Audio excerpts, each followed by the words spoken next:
Oke, hello everyone. Welcome to Analysis dan update lagi seputar koin kripto. Dan di video kali ini kita bakalan bahas salah satu token atau meme coin lebih tepatnya yang banyak banget kalian semua request lewat kolom komentar pada beberapa postingan video saya sebelumnya dan nggak lain nggak bukan meme coinnya adalah Chill Guy nih, teman-teman.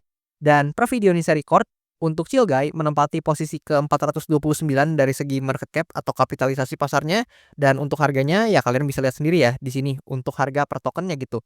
Dan sebelum kita masuk ke pembahasan lengkapnya, kita kalau misalkan mampir ke Banter Bubble ya, di sini kita bisa lihat bahwasannya per hari ini sepertinya nih kalau kita perhatikan banyak banget koin dan token kripto yang lagi memerah atau lagi koreksi nih teman-teman. Dan coba kalian boleh banget komen di kolom komentar di bawah, portofolio kalian gimana kondisinya? Apakah lagi minus Bang? Atau justru, enggak Bang masih profit karena mungkin udah average-nya udah jauh di bawah gitu ya, udah untung, dari sebelum-sebelumnya gitu. Boleh komen di kolom komentar di bawah seputar position dan juga portofolio kalian nih kondisinya gimana sekarang ini teman-teman. Dan ya, kalau misalkan, untuk Chill Guy kita lihat ya dalam beberapa waktu terakhir juga sepertinya lagi mengalami return yang negatif teman-teman atau at least lagi koreksi lah ya teman-teman. Tapi nanti kita juga bakal bahas untuk data seputar return dari Chill Guy ini dan harusnya sih masih positif ya kalau return per bulannya gitu. Tapi ya sebelum kita lanjut untuk bahas itu semua, disclaimer dulu bahwasannya video ini sama sekali nggak bermaksud buat mengajak teman-teman semua menjual ataupun membeli aset tertentu dan juga sama sekali nggak bermaksud buat mempromosikan aset tertentu. So always do your own research karena this is not a financial advice. Dan di sini kalau kita coba lihat ya ke chart Chill Guy. Nah, di sini kita pindah ke chart Chill Guy dan memang dalam beberapa waktu terakhir ya, ini Chill Guy lagi mengalami koreksi yang cukup signifikan, yang mana dari sini kalau kita ukur ke bawah atau ke harga saat inilah ya, ya udah minus sekitar 30-an% dan kalau sampai bawah banget nih teman-teman sampai ke let's say ke ekornya sini lah ya, itu minusnya 40% lebih gitu. Dan per hari ini kalau kita lihat ya, kita dapat, bouncing yang cukup oke lah ya, paling enggak candle hijau mulai terlihat teman-teman. Dan meskipun demikian memang sempat hit cukup bawah nih untuk, harga atau price action dari Cilga ini dan sempat ngekor cukup panjang juga. Dan buat kalian yang kira ekornya ini cukup pendek ya kalau kita hitung ke atas harusnya lumayan teman-teman. Nah kalian bisa lihat sendiri tuh ekornya aja sekitar 10%-an lebih gitu ya. Jadi karena ini time frame-nya daily jadi memang secara persentase ini cukup signifikan gitu. Dan kayak biasa kita akan bahas beberapa skenario yang at least atau yang setidaknya saya perhatikan atau yang saya lihat dari Cilgai. Tapi perlu teman-teman ingat bahwasannya ini kan POV atau sudut pandang atau kemungkinan atau probabilitas lah ya bahasanya yang saya lihat gitu based on POV saya. Jadi bisa aja keliru dan bisa aja salah. Maka dari itu teman-teman wajib banget nih buat analisa mandiri dan do your own research juga gitu. Karena kan tentu segala tanggung jawab dan portofolio kalian itu cuman kalian yang bisa manage dan kalian doang yang tahu gitu kondisi portofolio kalian. So, due diligence teman-teman dan always do your own research gitu. Dan pertama-tama di sini tentu skenario yang bisa saya perhatikan ya. Ya mungkin dengan kasat mata aja karena mungkin di sini udah saya gambarin untuk area importantnya, ya harusnya teman-teman juga tahu bahwasannya Cilga ini berhasil rebound, di demand areanya yang ada di sini dan kalau teman-teman mampir ke video pembahasan Cilga saya yang sebelumnya, saya udah marking atau tandain demand area ini sejak cukup lama, kalian boleh banget cross check, boleh banget, coba cek sendiri di video pembahasan Cilga saya yang sebelumnya karena memang area ini sudah saya marking atau sudah saya tandai sejak lama gitu. Dan alasannya juga karena simpel ya, yang mana kalau kita perhatikan secara historical Cilga ini sempat tertahan di area sini, kemudian ketika dia breakdown dia juga sempat testing dulu di area ini teman-teman, yang mana ketika di sini kan perannya dia di area support ya, namun ketika di sini perannya jadi area resistance and then setelah itu ya dia mengalami pergerakan turun lanjutan gitu ya, kayak ginilah ya lebih kurang gitu ya. Dan di sini kalau kita perhatikan ketika dia breakout dari area ini juga, nah di sini dia sempat menguji kembali dulu areanya baru kemudian melanjutkan kenaikannya gitu. Bahkan di sini juga sempat tertahan ya untuk pergerakan harga Cilgai di demand area ini. So, saya nggak kaget kalau memang ini menjadi demand area yang cukup major buat Cilgai dan ya untuk kesekian kalinya gitu ya, berhasil menahan pergerakan harga Cilgai kembali gitu.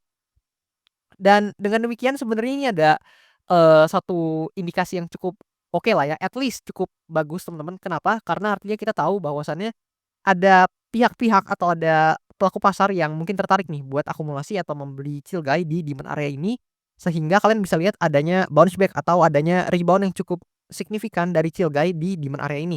Which is artinya ada tekanan beli nih yang ya yang masuk lah ya di kisaran demand area ini gitu dan membawa harga Cilgai paling enggak dalam beberapa waktu terakhir atau kalau kita kecilan time frame ini, let's say kita ubah jadi 1 jam. Nah, kayak gini, ya kalian bisa lihat nih mulai ada rebound di demand areanya yang ada di sini gitu. Dan itu hal yang at least cukup positif lah ya, meskipun kita nggak bisa nilai positif banget gitu ya, tapi at least ini satu pertanda yang cukup positif, dan dengan hal ini maka membuka posibilitas atau membuka ruang bahwasannya Chill Guy masih sanggup bertahan di demand area ini, dan apabila Chill Guy ini masih mampu bertahan di demand area ini, maka ya Chill Guy bisa aja ya kembali mengalami kenaikan lagi, ya let's say dia rebound lagi deh ke atas gitu. At least dia mungkin bisa aja nih menguji, ya let's say, titik tertingginya yang ada di kisaran harga ini, teman-teman. Jadi ya selama dia mampu mempertahankan demand area-nya yang ada di sini, tentu bukan hal yang mustahil untuk dia bisa menguji titik, atasnya lagi atau high point-nya yang ada di sekitaran sini ya. Yang mana sebelumnya kan kalau kita coba sedikit gambarin secara kasar ya, sebenarnya kan kita bisa tahu di sini ada semacam resistance minor yang menahan pergerakan harga dari Chill Guy ini. Nah, lebih kurang seperti ini, teman-teman. Jadi ya teman-teman juga mungkin bisa lihat sendiri dari chart kalian masing-masing, tapi intinya di sini ada sekitaran resistance minor yang menahan pergerakan harga Chill Guy, dan ya udah 2 kali nih tertahan dalam jangka waktu yang dekat ini. Ya kalau misalkan selama Chill Guy ini mampu bertahan dari tekanan jual di demand area ini, ya maka, ada potensi ya buat Chill Guy dari demand area ini bisa bouncing kembali dan climbing up kembali ke resistance-nya atau supply area-nya yang minor yang ada di atas ini, teman-teman, lebih kurang. Tapi sebaliknya kita harus melihat juga berbagai posibilitas lain, yang mana kalau misalkan Chill Guy ini ternyata harus breakdown dari demand area ini, ya maka teman-teman, ya mungkin terutama holder Chill Guy ya, kalian juga harus siap gitu bahwasannya ada potensi Chill Guy ini mengalami koreksi ke harga yang lebih rendah gitu. Jadi kita nggak bisa menutup posibilitas tersebut, yang mana kalau misalkan kita coba buat nih skenarionya, let's say Chill Guy ini ter-breakdown atau terkoreksi di bawah demand area ini, maka ada potensi Chill Guy ini melanjutkan penurunan. Ya kalau misalkan target jangka menengah hingga jangka panjangnya dalam penurunannya, ya mungkin aja atau bisa aja kembali ke demand area yang ada di range bawah sini atau yang ada di harga yang kalian bisa lihat di pojok kanan gitu ya. Dan ini mungkin mungkin terjadi apabila Chill Guy ini gagal mempertahankan demand area atau area support yang di sini, sehingga posibilitas tersebut menjadi terbuka gitu. Tapi ya sekali lagi selama Chill Guy ini masih mampu bertahan di demand area ini dan selama dia nggak breakdown dari demand area ini, maka kemungkinan yang tadi itu ya tidak akan terjadi gitu, teman-teman ya. Yang mana kemungkinan yang seperti ini hanya bisa terjadi jika Chill Guy ini breakdown gitu dari demand areanya yang ada di sini, teman-teman. Yang mana pergerakannya mungkin akan mirip ya dengan yang sebelumnya yang di sini, di mana bisa aja dia breakdown and then testing dulu baru mengalami penurunan lanjutan gitu atau lebih lanjut. Tapi ya mungkin ya yang banyak diharapkan oleh para holder Chill Guy, ya mungkin harusnya kalian rata-rata mungkin ya, ini hipotesa saya, mungkin kalian lebih mengharapkan tentunya Chill Guy ini mengalami rebound ya, teman-teman. Yang mana kalau kita perhatikan sebenarnya ya Stochastic RSI juga udah mengalami, oversold atau jenuh jual di waktu yang cukup lama ya. Dari sini dia oversold terus, dan ya jika memang secara stokastik RSI ini bisa climbing up kembali, ya maka bukan nggak mungkin buat Chill Guy ini bisa ikutan lagi nih climbing up secara price action. Tapi teman-teman juga bisa, harus tahu atau harus sadar juga realistisnya bahwasannya ada kok aset yang secara stokastik RSI itu oversold terus dan harganya turun terus gitu, itu ada, teman-teman. Tapi ya maka dari itu kita nggak bisa mengandalkan atau rely sama satu indikator aja, dan kita harus juga mungkin perhatikan ya price action dan juga beberapa data-data lain juga gitu. Dan di sini kalau kita coba move sebentar dari, Chill-Guy ini dan kita coba lihat beberapa data terkait meme coin satu ini ya, selain chart-nya, yaitu mungkin kita pertama-tama intip dulu dari CoinGlass.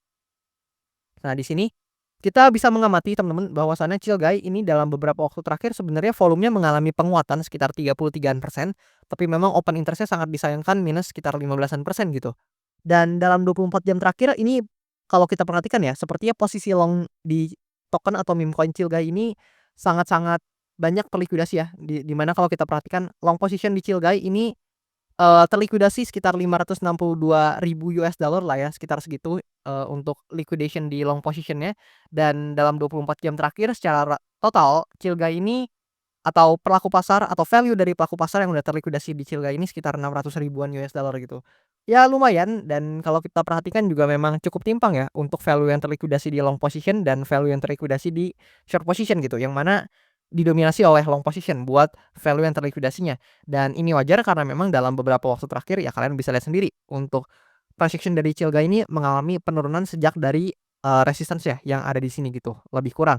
Dan kemudian kalau kita perhatikan juga di sini, nah kalau kalian lihat ya untuk return Chill-Guy seperti yang saya katakan ya, harusnya memang sejauh ini atau return bulanannya harusnya masih cenderung positif karena memang sebenarnya Chill-Guy kan Dalam bulan April dan bulan Mei ini udah mengalami kenaikan yang cukup signifikan, bahkan average-nya ini masih sekitar 193,7%, setelah memang penurunan dalam beberapa waktu terakhir. Tapi ya, tentu ya, karena ini meme coin memang volatilitasnya pasti cukup tinggi dan penurunan yang tadi pun harusnya mungkin agak berdampak nih buat, mungkin para pelaku pasar yang hold dari Cilgai ini gitu.